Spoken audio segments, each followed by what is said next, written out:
Assalamualaikum warahmatullahi wabarakatuh. Selamat siang anak-anak kelas 10. Perkenalkan, nama Ibu Hijriati Mutia. Kalian bisa panggil Bu Hijri, Ibu konselor di Sekolah Sukma Bangsa Biren Divisi SMA. Oke, baik, hari ini kita akan membahas lanjutan tentang penjurusan kalian. Seperti yang sudah kalian baca di beberapa bahan yang sudah Ibu kirimkan di e-learning, BIMKOS untuk kelas 10 itu terutama di masa matrikulasi ini diperuntukkan agar kalian bisa terbantu untuk memilih jurusan yang tepat, ya IPA atau IPS. Jadi kalau kita tahu itu sebenarnya penjurusan di SMA itu ada tiga jurusan yang bisa kalian pilih di SMA. Ada jurusan bahasa, IPA, dan IPS. Tapi di Sukma kita cuma punya dua, IPA atau IPS. Jadi selama matrikulasi, sekali lagi kalian akan fokus dibantu untuk memilih jurusan yang tepat. Karena apa? Memilih jurusan yang tepat itu sangat penting sekali, ya.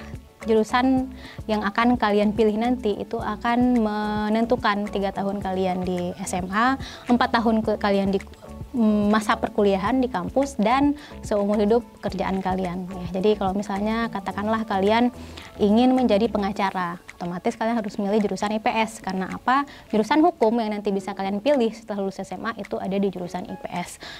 Bisa saja kalian lintas jurusan, ya, itu diperbolehkan. Di tes nanti pun itu diperbolehkan. Tetapi bayangin kalau misalnya kalian dari awal sudah tepat memilih jurusan, kalian mau jadi pengacara, kalian sudah memilih IPS ketika SMA, insya Allah kalian akan menjadi anak IPS, anak hukum, dan pengacara yang akan sangat handal karena linear, ya, prosesnya dari awal linear. Tapi kalau misalnya kalian katakanlah ingin menjadi pengacara tapi kalian pilih jurusan IPA, bukan tidak mungkin kalian menjadi pengacara yang handal dan hebat, tapi akan lebih bijaksana kalau dari awal prosesnya linear. Seperti itu kira-kira. Oke, seperti yang sudah kalian baca di slide yang sudah Ibu kirimkan di e-learning, ada beberapa hal yang menjadi pertimbangan kalian untuk direkomendasikan ke jurusan IPA atau IPS, ya. Ada bakat dan minat kalian yang akan dipertimbangkan di sana. Nah, kalau bakat sendiri itu nanti sedikit banyaknya akan dilihat dari mata-mata pelajaran yang kalian jalani selama matrikulasi. Ada pelajaran IPS-nya, ada pelajaran IPA-nya, ya. Seperti misalnya fisika, kimia, biologi itu akan tergabung ke pelajaran IPA. Nah, sedangkan IPS itu ada pelajaran ekonomi, sosiologi, ada sejarahnya juga, dan ada geografinya. Jadi kalian selama matrikulasi ini akan dilihat seperti apa kemampuan kalian di bidang-bidang ini, dan nanti akan direkomendasikan, oke, anak ini kayaknya cocok ke IPS atau anak ini cocok ke IPA. Nah, itu untuk bakat sendiri. Nah, untuk minat, ya, ada beberapa hal juga yang nantinya akan dilihat dari kalian, ya, misalnya seperti ada angket penjurusan yang nanti akan kalian isi, terus ada tulisan esai tentang personal statement kalian mau di IPA atau di IPS, terus ada wawancaranya, dan ada juga inventory minat siswa yang Ibu kirimkan minggu lalu. Mudah-mudahan sudah dikerjakan, ya. Dan hal lain yang bisa membantu kalian untuk lebih memahami diri kalian, ya, yang nantinya juga diharapkan akan membantu penjurusan kalian itu adalah ini, multiple intelligence atau kecerdasan yang majemuk atau jamak. Jadi kecerdasan majemuk ini sendiri, multiple intelligence ini, atau disingkat dengan MI, ya, biar Ibu akan lebih gampang menjelaskannya. MI ini sendiri dicetuskan pertama kali oleh si Howard Earl Gardner. Jadi Gardner ini percaya bahwa kalau dulu itu intelijensi anak itu terbatas, anak yang dianggap pintar itu hanyalah anak yang bisa berhitung, gitu, bagus dengan angka-angka. Ya, jadi pengetahuan atau yang dipercayai masyarakat awam itu kalau anak-anak ini matematikanya bagus itu baru dianggap pintar. Jadi tapi sama si Gardner ini nggak gitu. Yang namanya anak cerdas itu cakupannya lebih luas. Kalau misalnya yang berhitung cuman yang dianggap pandai, jadi kalau misalnya anak yang pintar menari misalnya, atau anak-anak yang memang katakanlah atlet, masa mereka nggak pintar. Jadilah multiple intelligence ini, MI ini. Di awal pengembangannya itu hanya ada 8, ya, hanya ada 8. Tapi 2009 Gardner menambahkan 2 lagi. Apa saja? Yang pertama ada ini, verbal linguistik. Jadi verbal linguistik ini kaitannya dengan orang-orang yang verbal linguistiknya bagus, yang memang memiliki kecerdasan verbal linguistik yang tinggi, itu akan sangat mudah bermain kata-kata ya, akan sangat mudah mengolah kata ya, akan sangat gampang mempelajari bahasa ya. Jadi kalau misalnya ada orang yang bisa beberapa bahasa asing nih, ini adalah orang-orang yang kategori verbal linguistiknya bagus ya. Ini kalau misalnya kalian tahu ada anak-anak yang bisa sampai 5-6 bahasa, jadi bisa dipastikan anak ini verbal linguistiknya bagus, seperti itu kira-kira ya. Atau misalnya ada orang yang katakanlah Raditya Dika, stand up comedian, dia adalah kategori orang yang juga verbal linguistiknya bagus. Kenapa?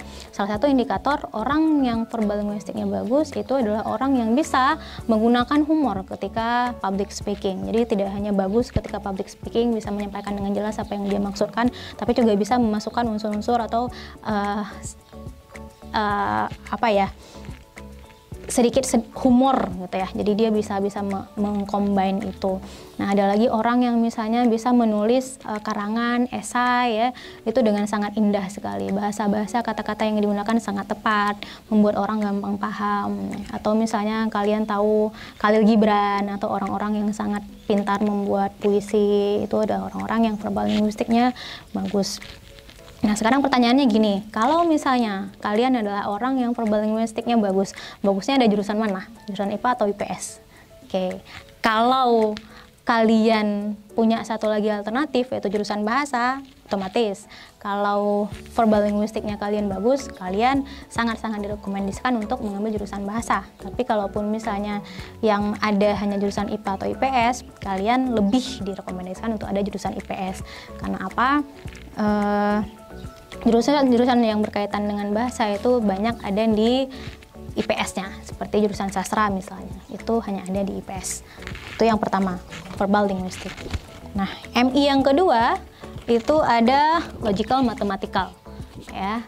Jadi kecerdasan ini sangat erat kaitannya dengan bagaimana kalian bermain angka, bagaimana kalian menyelesaikan masalah-masalah matematika, ekuasi-ekuasi atau rumus-rumus. Kalau kalian misalnya sangat-sangat suka senang gitu ya, mengubah, mengolah dan sangat suka misalnya mengotak-ngatik sebuah rumus nih, atau misalnya kalian sangat suka dengan angka-angka, atau kalian sangat suka dengan programming di komputer, itu kalian adalah orang-orang yang logic matematikalnya bagus gitu ya. Jadi kalau misalnya orang yang logic matematikalnya bagus, bagusnya ada di jurusan mana? Kalau memang sangat-sangat bagus di intelijensi ini, di kecerdasan ini, akan sangat tepat kalau kalian memilih jurusan IPA. Karena apa? Jurusan IPA itu memang membutuhkan keahlian, skill-skill memahami angka, ya, memahami hitungan-hitungan yang memang sifatnya kompleks. Jadi tidak bisa kalau kalian hanya tahu berhitung, cara-cara berhitung standar, misalnya rumus matematika sederhana, itu nggak bisa. Karena apa? Ketika kalian cuma tahu yang standar itu, ketika nanti kalian belajar fisika katakanlah atau kimia, itu akan lebih kompleks, Makanya kalau logical matematika kalian sangat bagus ya, persentasenya sangat tinggi untuk kategori ini, maka kalian sangat direkomendasikan masuk IPA. Seperti itu. Oke. Nah, yang ketiga ada special intelligence ya, spasial ini kalau dari artinya itu adalah ruang ya. Jadi orang-orang yang intelijensi spasialnya bagus itu adalah orang-orang yang bisa memanipulasi ruang, bisa, kalau kalian tahu rubrik yang warna-warni yang biasa dimainkan oleh orang-orang itu, kalau kalian sangat-sangat ahli bisa dalam sepersekian detik menyelesaikan itu adalah salah satu ciri atau indikasi orang yang special intelligence-nya bagus. Atau misalnya kalau kalian adalah tipe orang yang ke tempat baru nih, ke tempat baru dengan jalan yang berbelok-belok, berliku-liku, tapi kalian bisa sampai dan kemudian bisa kembali tanpa tersesat sedikit pun, itu adalah salah satu ciri orang yang punya spatial intelligence yang bagus. Atau kalau misalnya kalian adalah orang yang sangat-sangat senang dengan sketsa, menggambar, atau mendesain gedung-gedung ya, itu kalian adalah tipe yang memang memiliki kemampuan atau intelijensi spasial yang bagus. Ya, jadi kalau bagus di intelijensi ini, kira-kira cocoknya ngambil jurusan apa? IPA atau IPS? Ibu akan sarankan kalian mengambil jurusan IPA. Karena apa? Kebiasaan yang membutuhkan skill-skill seperti desain, sketch, ya itu adalah orang-orang yang anak-anak teknik sipil misalnya, atau teknik arsitektur. Mereka akan membutuhkan kemampuan ini. Jadi bagus kalau kalian memilih jurusan IPA seperti itu. Oke, berikutnya ada ini ya, jadi ada musical intelligence. Kalau kalian tahu Mozart, Beethoven, atau misalnya yang sekarang kalian tahu orang-orang musikus yang memang tangannya sangat dingin ketika membuat musik ya, ketika membuat musik emang nggak bagus, itu orang-orang yang memang memiliki kemampuan atau intelijensi musikal yang sangat bagus. Ya, jadi orang-orang dengan, kalau misalnya kalian nih tipe yang bersiul aja enak, terus kalau misalnya lihat gitar itu diajarin 1-2 kunci terus kalian udah langsung ahli, itu kalian punya intelijensi musik yang memang sangat baik ya. Cocoknya apa di IPA atau di IPS? Kalau memiliki kemampuan ini, kalian cocok di 2 jurusan ini. Kalian boleh pilih IPA, boleh pilih IPS. Jadi dua-dua nggak masalah. Oke. Nah, berikutnya ada ini, bodily kinesthetic. Ini biasa untuk kalau kalian bisa lihat atlet, misalnya lihat atlet gitu ya, lihat atlet yang gampang sekali, mau belajar basket gampang, main volley gampang, gitu, atau misalnya mau atau dancer, penari, itu bisa menggerakkan tubuhnya dengan sangat baik ya. Gerak dikit aja udah indah, itu adalah orang-orang yang memang memiliki kecerdasan bodily kinesthetic yang bagus. Jadi kalau kalian merasa kalian nggak pintar tapi kalian jago olahraga, jangan salah, kalian adalah orang-orang yang cerdas juga. Cerdasnya apa? Cerdas di bidang ini, di intelijensi ini, bodily kinesthetic. Jadi kalau misalnya bagus di sini, kalian lebih direkomendasikan ke IPA atau ke IPS, dua-dua nggak masalah ya, boleh ke IPA boleh ke IPS, tapi tentu dengan aspek yang tadi nih, aspek misalnya kalian juga didukung oleh kemampuan spasial dan logik matematikal yang juga bagus, tuh kalian akan bagus di IPA gitu. Tapi kalau misalnya kalian punya kemampuan ini tapi kalian kemudian didukung oleh kemampuan linguistik yang bagus, atau misalnya nanti ada lagi kemampuan interpersonal kalian bagus, itu kalian akan lebih bagus di jurusan IPS, seperti itu kira-kira.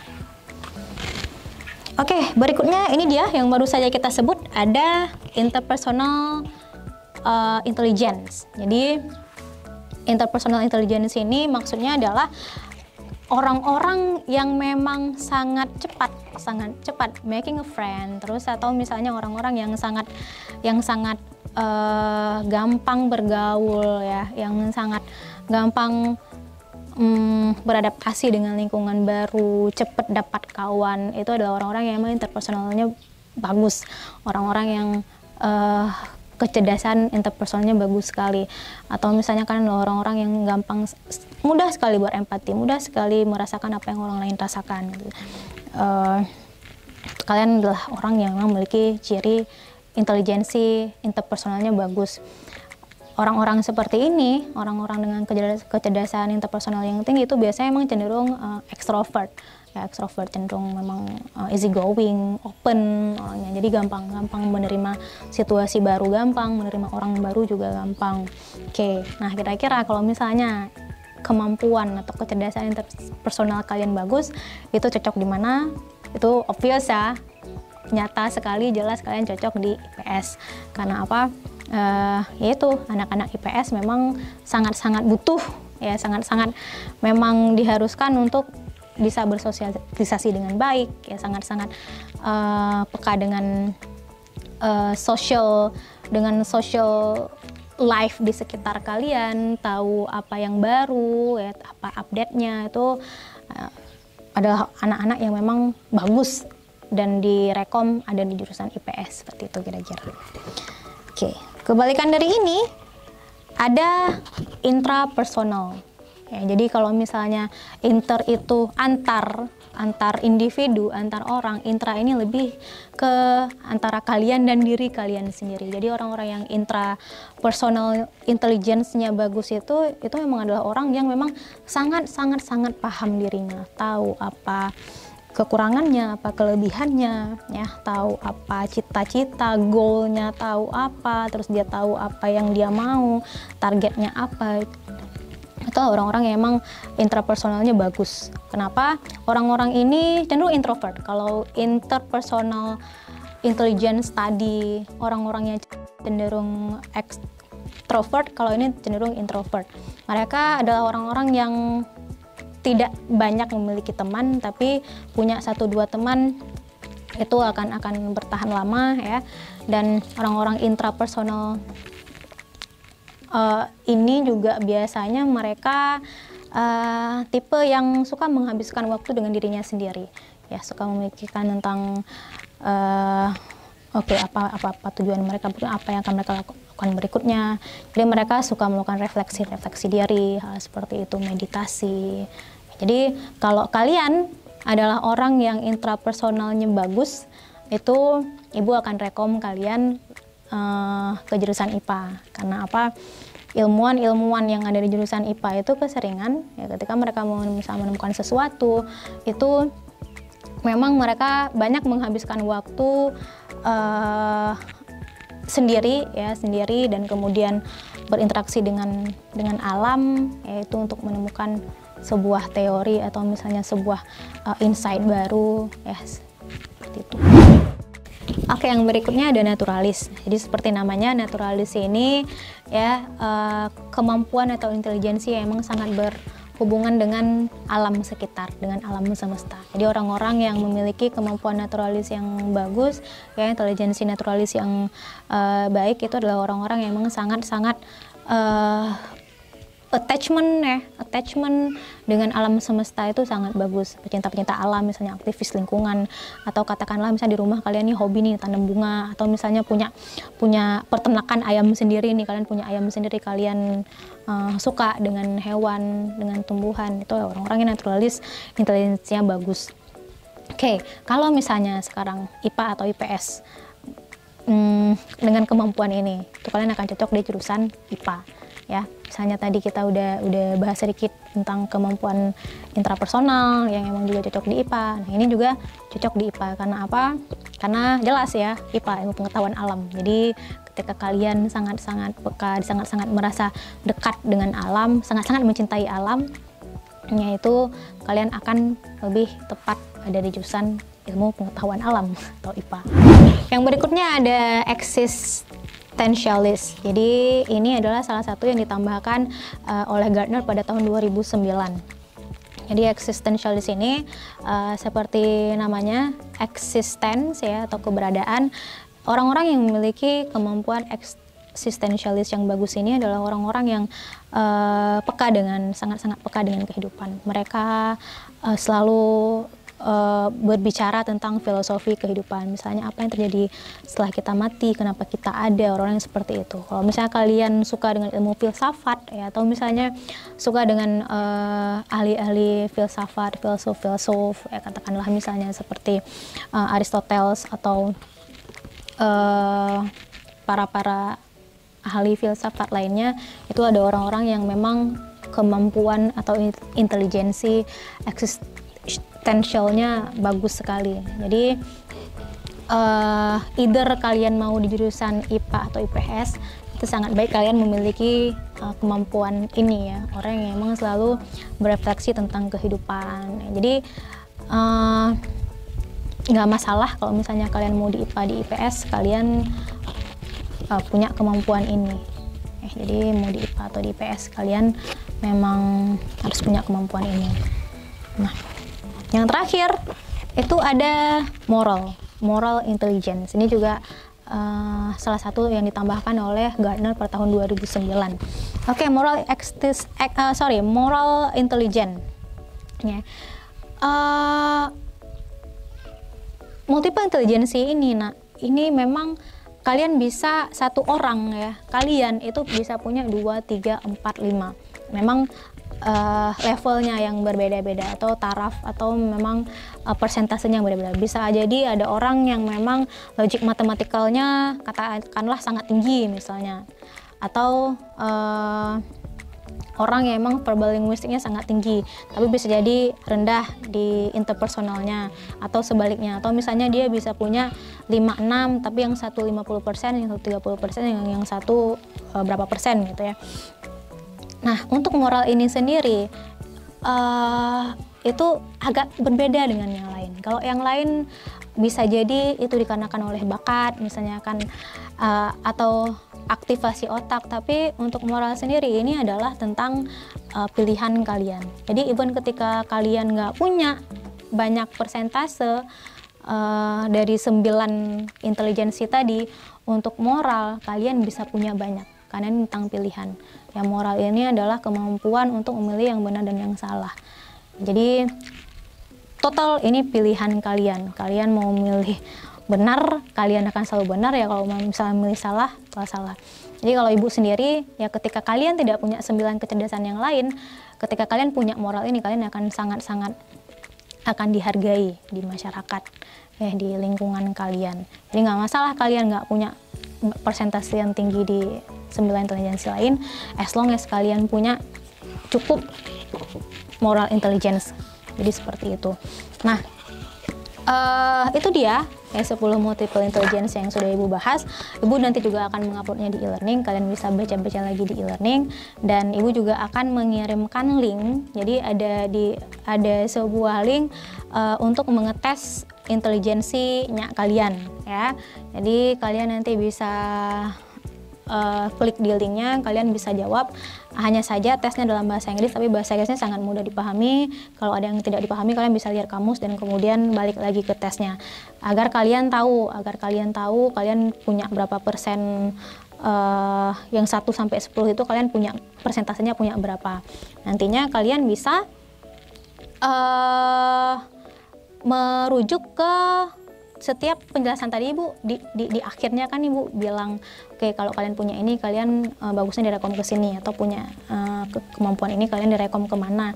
Jadi kalau misalnya kalian nanti lihat, oh verbal linguistiknya bagus nih dari tes itu, kalian misalnya katakanlah dapat 70% nih, berarti saya kayaknya cocok di IPS. Jadi kalian bisa menimbang-nimbang nih, bisa menimbang-nimbang diri kalian, ya, bisa mengira-ngira, menakar-nakar kemampuan kalian.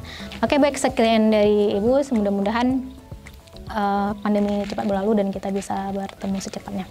Terima kasih banyak. Assalamualaikum warahmatullahi wabarakatuh.